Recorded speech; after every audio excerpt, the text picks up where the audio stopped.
Pandian store serial next episode review பார்க்கலாமாங்க.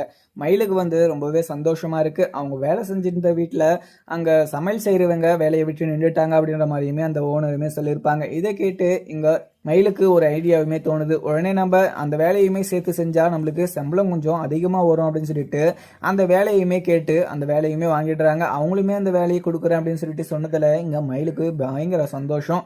உடனே இந்த விஷயத்த நம்ம இது மீனா கிட்ட சொல்லியே ஆகணும் அப்படின்னு சொல்லிட்டு மீனாக்குமே கால் பண்ணி இதை இன்ஃபார்ம் பண்ணிடுறாங்க. மீனாவும் இதை கேட்டு மயிலக்கா இவ்வளோ கஷ்டப்படுறாங்க, எதுக்காக இப்படி எல்லாம் படுறாங்கன்னு சொல்லிட்டு எனக்கு கொஞ்சம் கூட புரியல அப்படின்ற மாதிரி தான் மயிலக்காவை நினச்சி ஃபீல் பண்ணிக்கிட்டு இருக்காங்க இங்கே மீனாவும். அதுக்கப்புறம் என்ன, இங்கே கோமதி பாண்டியனை நம்ம வழிக்கு வர வைக்கணும் அப்படின்னு சொல்லிட்டு பாண்டியன்கிட்ட பேசாமல் காஃபி கொடுக்காம இங்கே சாப்பாடு பரிமாறாமல் எல்லா ஒரு ஆட்டிடியூடுமே இங்கே மீனா சொல்கிறத மாதிரியே பண்ணிக்கிட்டு இருக்காங்க. பாண்டியனுக்கும் அங்கே கோமதி பேசலை அப்படின்னு சொல்லிட்டு கொஞ்சம் வருத்தமாக இருக்குது. கோமதி கிட்ட நம்ம பேசி ஆகணும் அப்படின்னு சொல்லிட்டு கடையிலையுமே உட்காந்து யோசிச்சுக்கிட்டு இருக்காங்க. அதுக்கப்புறம் சரவணனும் அஞ்சல் கூடயே பேசிக்கிட்டு இருக்காங்க. ஏன்னா மயிலுமே சரவணனுக்கு கால் பண்ணியிருப்பாங்க. ஆனால் இதை அட்டன் பண்ணி மயில் தான் பேசுகிறாங்க அப்படின்னு சொல்லிட்டு தெரிஞ்சதும் அந்த கால் கட் பண்ணிவிட்டு இங்கே அஞ்சல் கூடயே பேசிகிட்டு இருந்திருப்பாரு சரவணனும். ஏன்னா சரவணன் இங்கே மயில் மேலே பயங்கர கோபமாக இருக்காங்க. ஏன்னா அது மாதிரி ஒரு பொய்யை சொன்னது அவள் மிகப்பெரிய தப்பு. அதே மாதிரி இந்த ஒரு பொய்யை தெரிஞ்சுமே நான் அவள் கூட சேர்ந்து வாழ முடியாது, அவள் கூட எனக்கு டிவோர்ஸ் வாங்கி கொடுத்துருங்க அப்படின்னு சொல்லிட்டு சரவணனும் இங்கே பாண்டியன்கிட்ட சொல்லியிருப்பாங்க. பாண்டியனும் இதை யோசிச்சு அவனோட வாழ்க்கையை நானே நாசம் பண்ணிட்டேனே, இவன் இது மாதிரி எல்லாம் பேசக்கூடாது, ஏன்னா இந்த ஒரு பிரச்சனை கொஞ்சம் ஆற போட்டாதான் நம்மளுக்கு சரி வரும். ஏன்னா மயிலுமே சரவணன் மேல உயிரே வச்சுட்டு இருக்கா. இவளுக்கு இந்த சரவணனுக்கு இன்னொரு கல்யாணம் பண்ணணும் அப்படின்னு சொல்லிட்டு நினைச்சாவே இன்னொரு பிரச்சனை வந்துடும். ஏன்னா மயிலவங்க அம்மா பாக்கியம் சும்மாவே விட மாட்டாங்க. ஏற்கனவே அவங்கள இந்த வீட்டை விட்டு தொடுத்ததுனால நம்மள கோர்ட்டு வாசல் வரையும் அலை விட்டுட்டாங்க. இதுக்கு மேலேயுமே நம்ம இந்த விஷயத்துல பொறுமையாக தான் இருக்கணும் அப்படின்னு சொல்லிட்டு பாண்டியனுமே பொறுமையா இருக்காங்க. அதுக்கப்புறம் சரவணனும் கடையில் வேலை பார்த்துக்கிட்டு இருக்காங்க. உடனே பாண்டியனும் ஒரு பார்சல் வந்திருக்கு. இது பெரிய ஆர்டர். இந்த ஒரு ஆர்டர் இங்கே நம்மளுக்கு இது வரையும் வந்ததே கிடையாது. இந்த ஒரு இது சாமானெல்லாம் இன்னைக்கு வீட்டுக்கே இறக்கணுமா, ஏன்னா இன்னைக்கு அவங்களுக்கு ரொம்பவே அர்ஜென்ட்டாக அப்படின்னு சொல்லிட்டு அந்த லிஸ்ட்டையுமே இங்கே சரவணன் கிட்ட கொடுத்து அதெல்லாம் எடுத்துகிட்டு போயிட்டு நீ டெலிவரி பண்ணிட்டு வந்துடு அப்படிங்கிற மாதிரியுமே பாண்டியன் சொல்லிட்டுறாங்க. உடனே இங்கே அந்த ஒரு பார்சல் அங்கே மயில் வேலை செஞ்சுக்கிட்டு இருக்க வீட்டுக்கு தான் போகுது அப்படின்றது இங்கே சரவணனுக்கு கொஞ்சம் கூட பார்த்தீங்கன்னா தெரியவே தெரியாது. அதே மாதிரி மயிலுமே இதை நினச்சி கூட பார்த்துருக்க மாட்டாங்க. மயிலுமே சமையல் வேலையெல்லாம் முடிச்சுட்டு அந்த பாட்டியம்மாவுமே கவனிச்சுக்கிட்டு இருக்காங்க. உடனே அந்த டேப்லெட்டு எல்லாமே சாப்பாடு எல்லாமே ஊட்டிட்டு அந்த டேப்லெட் போட்டுக்கிட்டு இருக்காங்க. உடனே இந்த பார்சலையுமே கொண்டு உள்ள வைக்கலாம் அப்படின்ற மாதிரி சரவணனும் அந்த வீட்டுக்குள்ள வராங்க. உடனே உள்ள வச்சுட்டு இங்க கூட்டு இன்ஃபார்ம் பண்ணிட்டு போகலாம் அப்படின்னு சொல்லிட்டு உள்ள இருக்கிற ஆளையுமே கூப்பிடுறாங்க. ஆனால் கதவு திறந்துகிட்டே இருக்கு.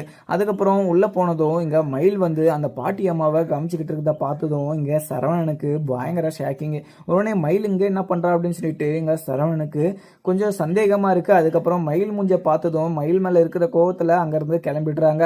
அதுக்கப்புறம் இங்க மயிலுமே இங்க மாமா வேற பார்த்துட்டாரு, அவரு என்ன நினைச்சுக்க போறாரு அப்படின்னு சொல்லிட்டு பதட்டத்துல உடனே வெளியே இங்க மாமா மாமான்னு சொல்லிட்டு கூட்டுக்கிட்டே போறாங்க. உடனே சரவணனும் அங்க நிக்காம உடனே அங்கிருந்து கிளம்பிடுறாங்க. உடனே இங்க மீனாவும் ஆபீஸ்ல வேலை பார்த்துக்கிட்டு இருக்காங்க. மயிலுமே இங்க மீனாக்கு கால் பண்ணி, மீனா உனக்கு ஒரு முக்கியமான விஷயம் சொல்லணும். இன்னைக்கு நான் அவங்கள கவனிச்சுக்கிட்டு இருந்தேன். அப்போ சரவணன் மாமா வந்தார். நான் வேலை செஞ்சுக்கிட்டு இருக்கிறத பார்த்துட்டாரு. அவர் என்ன நினச்சிட்டு போனாரோ தெரியல, என்கிட்ட பேசாமல் என் மூஞ்ச பார்த்ததும் அவர் இந்த வீட்டை விட்டே கிளம்பிட்டாரு அப்படின்னு சொல்லிட்டு இங்கே மயில் மீனா கிட்ட சொல்லிடுறாங்க. மீனாவும் இதை கேட்டு என்னக்கா சொல்லிக்கிட்டு இருக்கீங்க, அங்கே எதுக்கு அவர் வந்தார் அப்படின்னு சொல்லிட்டு கேட்குறாங்க. அவரு டெலிவரி பண்ணுறதுக்காக வந்திருக்காரு போல, என்ன வேற பார்த்துட்டாரு இங்கே வேலை செஞ்சுக்கிட்டு இருக்கேன் அப்படின்னு சொல்லிட்டு அவருக்கு நல்லாவே தெரிஞ்சிச்சு. அவர் என்ன நினைக்க போறாருன்னு சொல்லிட்டு எனக்கு தெரியல மயில் இது மீனா அப்படின்னு சொல்லிட்டு இங்கே மயில் சொல்லிடுறாங்க. மீனா அதை கேட்டுட்டோம், என்ன சொல்றீங்கக்கா, அவர் உங்களை பார்த்துட்டாரா, அவர் ஏற்கனவே நிறைய பிரச்சனை வேற, இப்போ வேற உங்களை அங்கே வேலை செய்யறத வேற பார்த்துட்டாரு, அவர் எதுவுமே நினச்சிக்க மாட்டாருக்கா, உங்கள் மேலே பயங்கர கோபமாக தான் இருக்காங்க. நீங்கள் எங்கே இருந்தால் உங்களுக்கு என்ன, நீங்கள் தாராளமாக அங்கே வேலை செய்யுங்க, அதெல்லாம் ஒரு பிரச்சனை இல்லை. நான் உங்கள் ஆஃபீஸில் எனக்கு கொஞ்சம் வேலை இருக்குது, அதை முடிச்சுட்டு நான் உங்களுக்கு அப்புறம் கால் பண்ணுறேன் அப்படின்னு சொல்லிட்டு இங்கே மீனாவும் கட் பண்ணிடுறாங்க.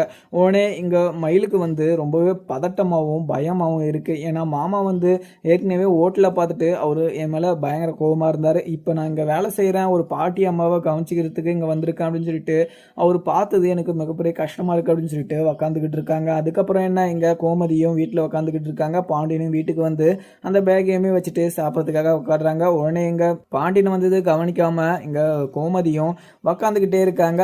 பாண்டியனும் இங்க கோமதியை பார்த்துக்கிட்டு என்ன பண்ணிக்கிட்டு இருக்கா, நம்ம வந்தாவே இவ சாப்பாடு எடுத்து வச்சு பரிமாறுவா, இப்போ ஏன் இது மாதிரிலாம் பண்ணிக்கிட்டு இருக்கா, இவ இப்படி பண்றானா எனக்கு ஒண்ணுமே புரியல அப்படின்னு சொல்லிட்டு தான் அங்க குழம்பு உட்காந்துக்கிட்டு இருக்காங்க பாண்டியனும். அதுக்கப்புறம் இங்க அரசியும் வந்து அப்பா சாப்பிட்றீங்களா அப்படின்னு சொல்லிட்டு சாப்பாடுமே எடுத்து வச்சுக்கிட்டு இருக்காங்க. உடனே எங்க கோமதி வந்து இதை பார்த்துட்டு இங்க அரசியை மிரட்டுறாங்க, நீ அது மாதிரி பரிமாறனா நான் சும்மா விட மாட்டேன் அப்படின்னு சொல்லிட்டு இங்க ஆக்ஷன்லேயே அது அரசியை மிரட்டிக்கிட்டு இருக்காங்க. உடனே அரசி இதை பார்க்காம அங்க பாண்டியனுக்கு சாப்பாடுமே பரிமாறிட்டு இருக்காங்க. உடனே சாப்பாடு இங்க அரசி போட்டதும் பாண்டியன் அங்க ஒரு வாய் சாப்பிட்டுட்டு அதுக்கப்புறம் சாப்பிட்றதுக்கு இன்ட்ரெஸ்டே இல்லாம அங்கிருந்து எழுந்து உழையுமே கிளம்பிடுறாங்க. உடனே எங்க அரசியும் அங்க நின்றுகிட்டு அப்பா இப்படி எல்லாம் சாப்பிடறதுக்கு காரணம் அம்மா வந்து இது மாதிரிலாம் இது சாப்பாடு பரிமாறாம அப்பா கிட்ட பேசாம இருக்கிறது தான் காரணம். ஏன்னா இப்படியே நடந்துட்டு இருந்தா அப்பாக்கும் அம்மாக்கும் பிரச்சனை ஆயிடும் போல அப்படின்னு சொல்லிட்டு எங்க அரசியுமே யோசிச்சுக்கிட்டு இங்க கோமதி கிட்ட போயிட்டு, அம்மா நீங்க இப்படி எல்லாம் பண்ணீங்கன்னா அப்பா உங்க மேல பயங்கர கோவமா தான் ஆகுவாருமா, நீங்க இந்த ஒரு விஷயத்த பண்ணாதீங்கம்மா அப்படின்னு சொல்லிட்டு அரசியும் இங்க கோமதி கிட்ட சொல்றாங்க. கோமதி இதை கேட்டு டேய் நீ சும்மா ரெடி, எனக்கு எல்லாமே தெரியும், ஏன்னா அவரு என்கிட்ட பேசாம இருக்கிற போதெல்லாம் எனக்கு எவ்வளவு கஷ்டமா இருந்திருக்கும், அதே மாதிரி தான் இப்போ நான் அவர்கிட்ட பேசாம இருக்கேன், அவருமே கஷ்டப்பட்டுட்டோம், என்னோட கஷ்டம் அப்பயாவது புரியுதான்னு பார்க்கலாம் அப்படின்னு சொல்லிட்டு எங்க கோமதியும் சொல்லிடுறாங்க. உடனே எங்க அப்பத்தாவுமே கோயிலுக்கு போயிட்டு அந்த முத்துவேல் பார்த்துட்டு இருந்த பொண்ணு வீட்டில் அந்த அவங்க அப்பாவையும் அவங்க சித்தப்பாவையுமே கூப்பிட்டு கோயிலையுமே மீட் பண்ணியிருப்பாங்க. இங்க குமார் வந்து வேற ஒரு பொண்ணை நினச்சிக்கிட்டு இருக்கா, அந்த கல்யாணத்தில் எந்த இது துளி கூட அவனுக்கு சம்மந்தமே கிடையாது அப்படின்னு சொல்லிட்டு இன்ஃபார்ம் பண்ணிட்டு அங்கேருந்து கிளம்பியுமே வந்துடுறாங்க. உடனே எங்க குமாரும் இங்கே அரசியை தான் நினச்சிக்கிட்டு இருக்காங்க. அரசியை நான் கல்யாணம் பண்ணிக்கிட்டா நான் சந்தோஷமாக அவளை வச்சுப்பேன் அப்படின்னு சொல்லிட்டு தான் மனசுலையுமே நினச்சிக்கிட்டு இருக்காங்க. இந்த கல்யாணமும் நடக்கக்கூடாது, இந்த கல்யாணத்தை நம்ம எப்படியாவது நிறுத்தணும் அப்படின்ற மாதிரியுமே தான் குமாரும் யோசிச்சுக்கிட்டு இருக்காங்க. அங்கே அப்பத்தாவும் அவங்ககிட்ட சொல்லிட்டு இங்கே வீட்டுக்குமே வந்துடுறாங்க. அதுக்கப்புறம் முத்துவேலும் சக்திவேலும் இந்த கல்யாணத்துக்கான ஏற்பாடையெல்லாம் பண்ணிக்கிட்டு இருக்காங்க. கூடிய சீக்கிரம் ஏன்னா இங்கே அரசிக்கும் இங்கே குமாருக்கும் இப்படி ஒரு விஷயம் நடந்ததை நம்ம இது சீக்கிரமாக மறைக்கணும், ஏன்னா அந்த ஒரு அசிங்கமே இப்போ கூட எனக்கு ரொம்பவே கஷ்டமாக இருக்குது அப்படின்னு சொல்லிட்டு இங்கே முத்துவேலுமே உட்காந்து யோசிச்சுக்கிட்டு இருக்காங்க. கூடிய சீக்கிரம் நம்ம குமாருக்கு கல்யாணத்தை பண்ணி வச்சுட்டு அவங்க வாயடிச்சு போகிற மாதிரி நம்ம இந்த கல்யாணத்தை பண்ணி வைக்கணும் அப்படின்னு சொல்லிட்டு தான் இங்கே முத்துவேலுமே யோசிச்சுக்கிட்டு இருக்காங்க. குமாரும் அப்போ உள்ளே வராங்க. முத்துவேல் பார்த்துட்டு என்னடா மகனே எங்கே போகிற அப்படின்னு சொல்லிட்டு இங்கே கிட்டேயுமே கூப்பிடுறாங்க. உடனே குமார் உனக்காக நல்ல ஒரு வசதியான பொண்ணை இங்கே அண்ணன் பார்த்துருக்காரு, அந்த பொண்ணை நீ கட்டிக்கிட்டுனா ரொம்பவே சந்தோஷமா இருப்ப அப்படின்னு சொல்லிட்டு தான் அங்கே முத்துவேல் வந்து சக்திவேல் வந்து இங்க குமார் கிட்ட சொல்றாங்க. குமாரும் இதை கேட்டு சரிங்கப்பா அப்படின்னு சொல்லிட்டு அங்கிருந்து கிளம்பிடுறாங்க. உடனே இதை பார்த்த சக்திவேலும் என்ன நான் இவ்வளோ நல்ல விஷயம் சொல்லிக்கிட்டு இருக்கேன், இவன் கண்டுக்காம போறான், இவன் வேற எதனா மனசுல வச்சுக்கிட்டு இருக்கானா அப்படின்னு சொல்லிட்டு இங்க சக்திவேலுக்கு கொஞ்சம் சந்தேகமா இருக்கு.